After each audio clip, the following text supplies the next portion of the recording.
பங்குச்சந்தையில் நான் நஷ்டமே பண்ணுறது கிடையாது இந்த மாதிரி சொல்லி ஒவ்வொரு மந்த்தும் ஸ்டேட்மெண்ட் காமிச்சு வீடியோ போடும்போது சிலர் அதை நம்புறதே கிடையாது. அவங்க என்ன சொல்கிறாங்க அப்படின்னா, இதுக்கெல்லாம் வாய்ப்பே கிடையாது, இதெல்லாம் நடக்கவே நடக்காது, நஷ்டமே இல்லாமல் ட்ரேடு பண்ணவே முடியாது, இந்த மாதிரி சொல்கிறாங்க. அவங்க சொல்கிறதுல சில உண்மைகளுமே இருக்கதாங்க செய்யுது. அது என்ன உண்மை அப்படின்னா, இந்த ஸ்டேட்மெண்ட்டை எடுத்துகிட்டு போயிட்டு இந்த ப்ராஃபிட்லாம் நான் காமிச்சு இந்த மாதிரி நான் ட்ரேடு பண்ணுறேன், இந்த ஸ்டாக்கில் என்ட்ரி கொடுத்துருக்கேன் எல்லாமே சொல்லி ஒவ்வொரு மந்த்தையும் சொல்லி சாட் ஜிபிடி கிட்ட, ஜெமினி கிட்ட, கிளாடு கிட்ட நான் சொல்கிறேன் அப்படின்னா, அவங்க என்ன சொல்கிறாங்க அப்படின்னா, எஸ் இது இந்தியாவில் யாருமே பண்ணாத ஒன்று அந்த மாதிரி சொல்கிறாங்க. அப்படி இருக்கும்போது சில பேர் நம்ப மாட்டாங்க இல்லையா? நான் இந்த இடத்துல 2 கோடியோ 3 கோடியோ ப்ராஃபிட் பண்ணலங்க, கம்மியாக தான் ப்ராஃபிட் பண்ணிக்கிட்டு இருக்கேன். மந்த்லி 40,000 to 50,000 தான் பண்ணிக்கிட்டு இருக்கேன். 2 lakh கேபிட்டல் யூஸ் பண்ணி ஒரு ட்ரேடில் என்ட்ரி கொடுத்தா எவ்வளோ ப்ராஃபிட் அந்த ஸ்டாக்கில் வருமோ அந்த அளவு தான் என்னால் பண்ண முடியுது. கொஞ்சம் கொஞ்சமாக கேபிட்டலில் அதிகப்படுத்தி பண்ணிக்கிட்டு இருக்கேன். ஆனால் அவங்க சொல்கிறதுல ஒரு உண்மை இருக்குன்னு நான் சொன்னேன் இல்லையா? அது என்ன உண்மை அப்படின்னா, நான் இந்த மாதிரி ப்ராஃபிட் மட்டுமே பண்ணுறது கிடையாதுங்க. நிறையா என்கிட்ட எவ்வளோ பணம் இருந்துச்சோ எல்லா பணத்தையுமே நான் லாஸ் பண்ணேன். ₹1 கூட இல்லாமல் எல்லா பணத்தையும் லாஸ் பண்ணேன். ஆனால் இது இப்போ கிடையாது, ஒரு 5 yearsக்கு முன்னாடி 2020 அந்த டைமில் நான் லாஸ் பண்ணேன். அப்போது எல்லா பணத்தையும் லாஸ் பண்ணேன்னா இப்போ எப்படி நஷ்டமே இல்லாமல் நிறைய பேர் பண்ணாத விஷயங்களை நான் பண்ணிக்கிட்டு இருக்கேன் அப்படின்னா, அப்போ பண்ணுற சில விஷயங்கள் இப்போ பண்ணுறது கிடையாது, அதை நான் மாற்றிக்கிட்டேன், வேற ஒன்று பண்ணிக்கிட்டு இருக்கேன். அப்படி வேற ஒன்று பண்ணிக்கிட்டு இருக்கேன் இல்லையா, அதை 1 by 1 இந்த வீடியோவில் நான் சொல்கிறேன்.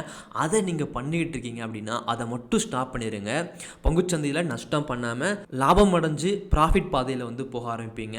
உங்களுடைய ட்ரேடிங் லைஃப் மொத்தமாக இந்த வீடியோக்கு அப்புறம் மாறுறதுக்கான வாய்ப்பு இருக்குது. இது எல்லாமே சின்ன சின்ன விஷயங்கள் தான், அதை மட்டும் கொஞ்சம் கொஞ்சமாக மாற்றிக்கோங்க, ஈஸியாக மாற்றிக்க முடியும். அப்படி மாற்றிக்கிட்டீங்க அப்படின்னா நீங்கள் நல்லபடியாக ட்ரேடு பண்ண ஆரம்பிப்பீங்க. சரிங்களா? ஓகே, அதில் ஃபஸ்ட்டு மிஸ்டேக், நான் ட்ரேடு பண்ண ஆரம்பிக்கும் போது என்கிட்ட எவ்வளோ பணம் இருந்துச்சோ எல்லா பணத்தையும் பங்குச்சந்தையில் போட்டேன். அது நான் பண்ண மிகப்பெரிய மிஸ்டேக்குங்க.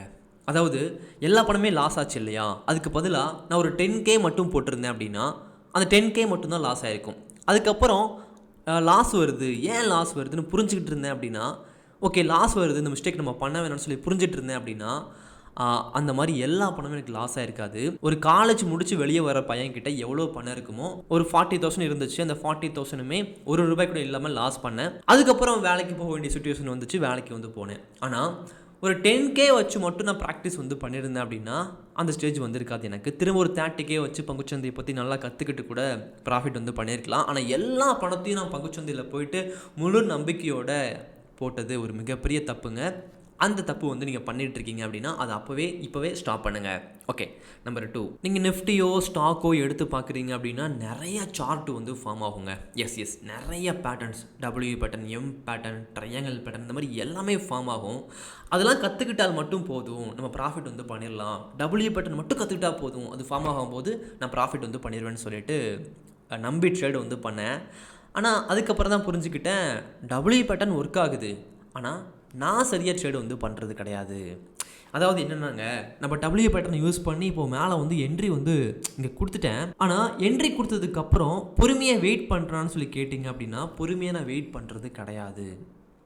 அதே மாதிரி இந்த இடத்துல எவ்வளோ டார்கெட் போடணும், எவ்வளோ தூரம் போகணும்னு சொல்லி கண்டுபிடிக்க முடியல என்னால், ஸ்டாப் லாஸையும் கண்டுபிடிக்க முடியல. இப்படி ஒன்றை வச்சு மட்டும் நம்ம ப்ராஃபிட் பண்ண முடியாது, எல்லாத்தையும் கற்றுக்கணும். பங்குச்சந்தையில் எல்லாமே முக்கியம், ஒரு விஷயம் கூட வேஸ்ட்டு கிடையாது. இங்கே ஒவ்வொன்றா கற்றுக்கிட்டு அந்த ஒவ்வொன்றையும் வச்சும் ப்ராஃபிட் பண்ணிட முடியுமான்னு கேட்டிங்க அப்படின்னா நிச்சயமாக முடியாது. ஆனால் அந்த ஒவ்வொன்றா கற்றுக்கிட்டு எல்லாத்தையும் யூஸ் பண்ணி ப்ராஃபிட் பண்ணிட முடியுமான்னு கேட்டிங்க அப்படின்னா நிச்சயமாக பண்ணிட முடியும். இங்கே எல்லாமே சரியாக பண்ணிட்டீங்க. சரிங்களா? ஸ்ட்ராட்டஜி செம்மையான ஸ்ட்ராட்டஜி யூஸ் பண்ணுறீங்க, ப்ரொஃபஷ்னலாக ட்ரேடு பண்ணுறீங்க, எல்லாமே ஓகே. ஆனால் ஒன்று பொறுமை மட்டும் உங்களுக்கு இல்லை அப்படின்னா என்ன ஆகும்? ஸ்டாப் லாஸ் போட மாட்டீங்க, டார்கெட் ப்ராப்பராக போட மாட்டீங்க, நிறையா என்ட்ரி கொடுப்பீங்க, இதெல்லாமே பண்ணுவீங்க இல்லையா? அப்போது இங்கே ஒன்று மட்டுமே முக்கியம் கிடையாது, எல்லாமே இருந்தால் மட்டும்தான் ப்ராஃபிட் பண்ண முடியும் அப்படிங்கிறத நான் தெரிஞ்சுக்கிட்டேங்க. Second mistake. Third mistake, calls வாங்கி ட்ரேடு பண்ணுங்க. ட்ரேடிங் ஸ்டார்ட் பண்ண அந்த 1 monthல் ஓகே நமக்கு ட்ரேடு பண்ண தெரியலை, ட்ரேடு பண்ண தெரிஞ்ச ஒருத்தர் இருக்கான், அவன்கிட்ட இருந்து நம்ம கால்ஸ் வாங்கி அவன் என்ட்ரி கொடுக்குற மாதிரியே என்ட்ரி கொடுத்துடலான்னு சொல்லிட்டு ட்ரை பண்ணேன். பார்த்தா எப்படி என்ட்ரி கொடுத்தாலும் சரி, ஒரு நாள் ப்ராஃபிட் வருது, இன்னொரு நாள் லாஸ் ஆகுது. என்னால் ப்ராஃபிட் பண்ணவே முடியலை. இந்த உலகத்தில் நான் கால்ஸ் வாங்கியே கோடீஸ்வரனாக மாறிட்டேன், பங்குச்சந்தையில் பெரிய பணக்காரனாக மாறிட்டேன்னு சொல்லிட்டு ஒருத்தங்க இருக்காங்களா? ஏதாச்சும் ஒருத்தங்க இருக்காங்களான்னு கேட்டிங்க அப்படின்னா அப்படி யாருமே கிடையாது. அப்போ எதுக்கு நான் அதை பண்ணணும்? இதை நான் புரிஞ்சுக்கிட்டேன். இந்த மிஸ்டேக் எனக்கு தெரிஞ்சு ட்ரேடிங்கில் வர்ற எவ்ரி பெர்சன் வந்து பண்ணுவாங்க. நீங்கள் பண்ணிக்கிட்டு இருக்கீங்கன்னா இப்போவே ஸ்டாப் பண்ணுங்கள். கொஞ்சம் யோசிச்சு பாருங்கள், இது உண்மையா, இது நடந்திருக்கா, இது நடக்க வாய்ப்பு இருக்கான்னு சொல்லி யோசிச்சு பாருங்கள். இது வரைக்கும் நடந்ததே கிடையாது. சரிங்களா? என்னுடைய ஆசான் புத்தகத்தில் இதை பற்றி நான் சொல்லி கொடுத்துருப்பேன். அந்த ஆசான் புத்தகத்தில் வந்து பங்குச்சந்தையை மட்டுமே சொல்லி கொடுத்துருக்க மாட்டாங்க. ஏன்னா அது மட்டுமே கற்றுக்கிட்டு இங்கே பங்குச்சந்தையில் வந்து ப்ராஃபிட் வந்து பண்ண முடியாது. ஏன்னா இங்கே 100 பேர் பங்குச்சந்தைக்குள்ள வராங்க அப்படின்னா ஒரு 90 பேராச்சும் பங்குச்சந்தையை பற்றி கற்றுக்குறாங்க. யூடியூப்பில் எக்கச்சக்கமான வீடியோ இருக்குது, நிறைய ஸ்ட்ராட்டஜி கற்றுக்குறாங்க, கோர்ஸ்லாம் வந்து படிக்கிறாங்க. ஆனால் பங்குச்சந்தையில் 1% மட்டும்தான் ப்ராஃபிட் வந்து பண்ணிக்கிட்டு இருக்காங்க. அப்போ கற்றுக்கிற எல்லாருமே ப்ராஃபிட் வந்து பண்ணும் இல்லையா? அப்போது பங்குச்சந்தையை மட்டும் கற்றுக்கிட்டால் போதாதுங்க, டிசிப்ளின் வேணும், கன்சிஸ்டன்சி வேணும். பிரபஞ்சத்தை பற்றியுமே சொல்லி கொடுத்துருப்பேன். அதை நான் ரொம்ப நம்புகிறேன். இப்போ ஆர்ஜி பாலாஜி கூட ரீசெண்டாக சொல்லியிருந்தாங்க ஒரு வீடியோவில், நான் மேனிஃபெஸ்டேஷன் வந்து பண்ணேன் கருப்பு படத்துக்காக, அது நல்லா போய்கிட்டு இருக்கு இல்லையா? ஸோ பங்குச்சந்தையில் நான் ப்ராஃபிட் பண்ணதுக்கு இது மட்டுமே ஒரு காரணம் கிடையாதுங்க, மற்ற விஷயங்கள்லாம் இருக்குது, அதுவுமே ஒரு காரணம் அப்படிங்கிறத இந்த இடத்துல நான் பதிவு பண்ணிக்கிறேங்க. ஏன்னா உண்மையை நான் சொல்லி தான் ஆகணும் இல்லையா? ஓகே, ஃபோர்த்தாக நான் பண்ண மிஸ்டேக் வந்து பார்க்குறீங்க அப்படின்னா, பங்குச்சந்தைக்குள்ளே வந்த உடனே எனக்கு ஒரு விஷயம் தெரிய வந்துச்சுங்க. ஆப்ஷன் பையிங்னு ஒன்று இருக்குது.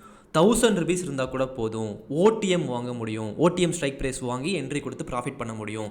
0 to ஹீரோ ஸ்ட்ராட்டஜி சொல்கிறாங்க, ஒரு 10 ரூபாயில் வாங்கி 100 ரூபாய்க்கு விற்று ப்ராஃபிட் பண்ணிட முடியும். இப்படிலாம் நிறைய பேர் சொன்னாங்க. அதையும் நம்பிட்டு நான் ஆப்ஷன் பையிங் மட்டுமே பண்ணிக்கிட்டு இருந்தேன். ஆனால் நான் பண்ண மிகப்பெரிய தப்பு அதுதாங்க, ஆப்ஷன் பையிங் மட்டுமே பண்ணது. ஏன்னா ஆப்ஷன் செல்லிங் இருந்துச்சு, இதை விட ஈஸியாக ப்ரெஷர் இல்லாமல் ஸ்ட்ரெஸ் இல்லாமல் ட்ரேட் வந்து பண்ண முடிஞ்சு. ஆப்ஷன் செல்லிங்கில் நல்லபடியாக பண்ணிக்கிட்டு இருந்தேன். பேங்க் நிஃப்டியில் வீக்லி எக்ஸ்பைரி இல்லாமல் ஆனதுக்கப்புறம் நான் ஸ்டாப் பண்ணேன். ஸ்விங் ட்ரேடிங்கில் அதிகமான கேபிட்டல் போட்டு இப்போ ட்ரேட் வந்து பண்ண ஆரம்பித்தேன். எனக்கு அதுக்கு பதிலாக இது நல்ல ப்ராஃபிட் வந்து கொடுக்க ஆரம்பிச்சு. ஸோ ஒன்றை நம்பி மட்டுமே நம்ம இதில் இருந்துட்டோம் அப்படின்னா மற்ற விஷயங்கள் சுலபமாக இருந்தால் கூட அது நமக்கு தெரியாமலேயே போயிருங்க. நீங்கள் ஆப்ஷன் பையிங் மட்டுமே கூட பண்ணுங்கள், ஸ்விங் ட்ரேடிங் மட்டுமே கூட பண்ணுங்கள். ஆனால் அந்த ஆப்ஷன் செல்லிங்கை பற்றி தெரிஞ்சுக்கோங்க, ஆப்ஷன் பையிங்கை பற்றி தெரிஞ்சுக்கோங்க, எஸ்ஐபி பற்றி தெரிஞ்சுக்கோங்க, இன்வெஸ்டிங் பற்றி தெரிஞ்சுக்கோங்க. தெரிஞ்சு வச்சுக்கிறது உங்களை கீழே கொண்டு போகுமா? நிச்சயமாக கிடையாது, மேலே மட்டும்தான் கொண்டு போகும். அதை நான் பண்ண மிஸ்டேக். அதுக்கப்புறம் ஒவ்வொன்றா தெரிஞ்சுக்க ஆரம்பித்தேன். கடைசியில் எது பண்ண எனக்கு சரியாக இருக்குமோ அதை நான் இப்போ பண்ணிக்கிட்டு இருக்கேன். நிறைய பேர் பண்ணாததை நான் பண்ணிக்கிட்டு இருக்கேன். ஓகேங்களா? ஓகே, 5th ஒன், இதெல்லாம் ஓகேங்க, இதெல்லாம் கற்றுக்கிட்டேன். ஓகே, இன்னொரு மிஸ்டேக் நான் பண்ணேன், ஸ்ட்ராட்டஜி ஜம்பிங். ஆப்ஷன் பையிங்கில் லாஸ் கொடுக்குதா, ஸ்விங் ட்ரேடிங் பக்கம் போயிடலாம், ஸ்விங் ட்ரேடிங்கில் லாஸ் கொடுக்குதா, ஆப்ஷன் செல்லிங்க்கு வந்துடலான்னு சொல்லிட்டு அந்த ஃபஸ்ட்டு 1.5 வருஷம் வந்து ஸ்ட்ராட்டஜி ஜம்பிங் வந்து பண்ணிக்கிட்டே இருந்தேன். அதுவுமே பண்ணிடாதீங்க.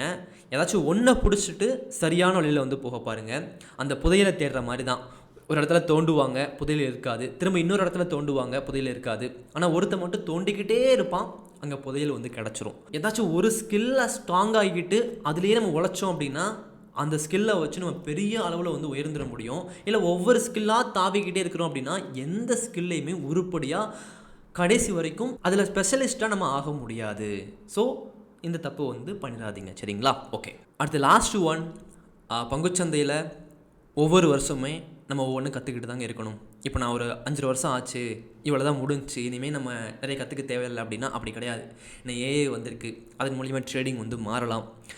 நிறையா ஸ்டாக்கு வந்து நல்லா இருந்த ஸ்டாக்லாம் கீழே போகலாம், ஏஏ ஸ்டாக்லாம் மேலே வரலாம், ஃபியூச்சர் வந்து எப்படி வேணாலும் மாறலாம். நான் அதுக்கேற்ற மாதிரி நான் அப்டேட் வந்து பண்ணிக்கிட்டே இருக்கணுங்க.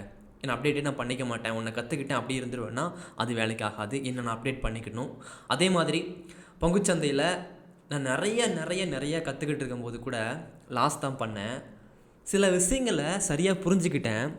ஓகே, ஒரு ஸ்டாக் இருக்குது, அந்த ஸ்டாக்கு வந்து கடந்த 10 வருஷமாக இப்படி போயிருக்குது. ஆனால் அந்த 10 வருஷத்தில் இவ்வளோ பேர் லாஸ் பண்ணியிருக்காங்க, இவ்வளோ பேர் ப்ராஃபிட் பண்ணியிருக்கிறாங்க, இவ்வளோ பேர் லாஸ்லேயே இருக்கிறாங்க. ஆனால் இதை இப்படி பண்ணியிருந்தால் ப்ராஃபிட் வந்து பண்ணியிருக்க முடியும்னு சொல்லி, இதை ஸ்ட்ராட்டஜி கிடையாது இல்லையா, இதை நான் புரிஞ்சுக்கிட்டதை வச்சு என்னால் நஷ்டம் இல்லாமல் ப்ராஃபிட் வந்து பண்ண முடிஞ்சிச்சு. ஸோ அதை ஸ்ட்ராட்டஜியாக மாற்ற முடிஞ்சிச்சு என்னால். ஸோ அப்படி கூட நிறைய விஷயங்கள் நீங்கள் புரிஞ்சிக்க வேண்டியது இருக்கும். நிறைய வீடியோஸ் பாருங்கள், நிறைய புத்தகங்கள் படிங்க, பங்குச்சந்தையோட உலகத்துக்குள்ளே வாங்க. வெளியே இருந்து மட்டும் பிகினராக ட்ரேடு வந்து பண்ணாதீங்க. இங்கே பிகினரை வந்து லாஸ் பண்ண வைக்கிறதுக்கு நிறைய கூட்டங்கள் இருக்குது. அதுலேருந்து வெளியே வந்தால் மட்டும் தான் தப்பிக்க முடியும். ஆரம்பத்திலேயே அப்படி வெளியே வரதுக்கு முன்னாடியே நிறையா பணத்தை போட்டு லாஸ் வந்து பண்ணிடாதீங்க. ரொம்ப கவனமாக சேஃபாக ட்ரேடு பண்ணுங்கள். நம்ம இதே மாதிரி அடுத்த ஒரு வீடியோவில் வந்து பார்க்கலாம். தேங்க்யூ.